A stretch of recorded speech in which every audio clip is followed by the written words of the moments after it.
Welcome to my channel.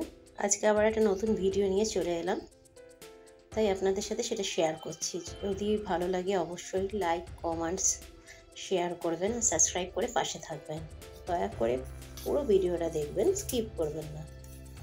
ঝিঙে পোস্ত, অনেকে এই নামটা শুনেছেন, তাই জন্য আজকে সেই রেসিপিটা শেয়ার করার জন্য প্রথমে আমি পোস্তগুলো ভিজিয়ে রেখেছি।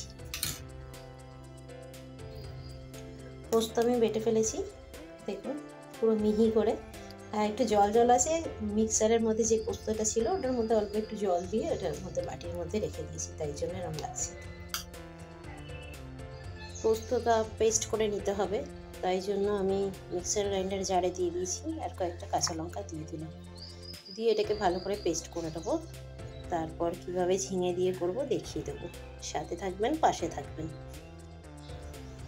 ঝিঙে পোস্ত করার জন্য ঝিঙেগুলো আমি কেটে রেখেছি, আর তার সাথে দুটো লঙ্কা দিচ্ছি।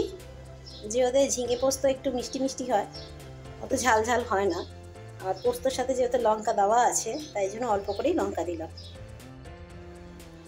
কড়াতে তেল গরম হয়ে গেছে, এবারে আমি ফোড়নগুলো দিয়ে দেবো।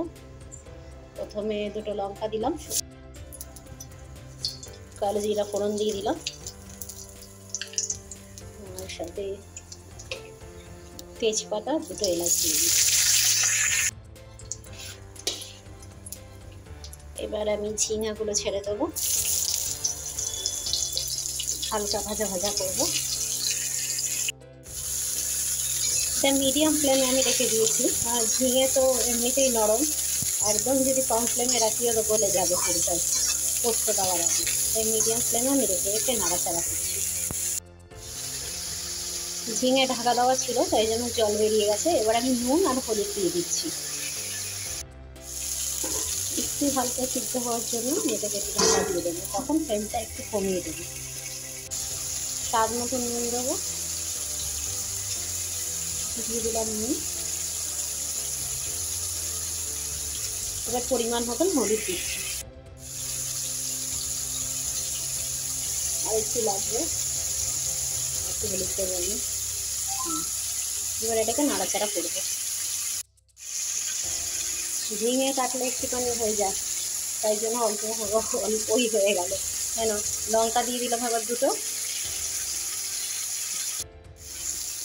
আমি পোস্তটা দিয়ে দিয়েছি কড়াতে, সেটা দেখাতে পারলাম না, এক হাতে ধরে দেখানো সম্ভব না। পোস্ত দিয়ে দিয়েছি, এবার দেখুন টেনে টেনে আসছে জলটা। অল্প একটু চিনি দেবো, দিয়ে এটাকে আমি নামিয়ে দেবো।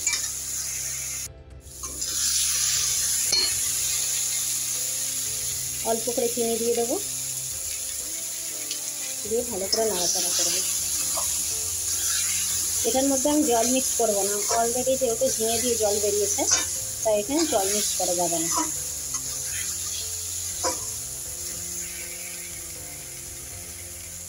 আর নামানোর আগে অল্প একটু আমি উপর দিয়ে সর্ষের তেল দিয়ে দেবো।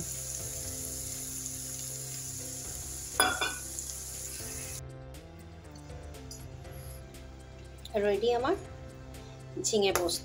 গরম গরম ভাতের সাথে দারুণ লাগবে খেতে। যদি ভালো লাগে অবশ্যই কমেন্টসে জানাবেন, আর সাবস্ক্রাইব করে পাশে থাকবেন। আজকের মতন এখানেই শেষ করলাম। সবাই ভালো থাকবেন, টাটা।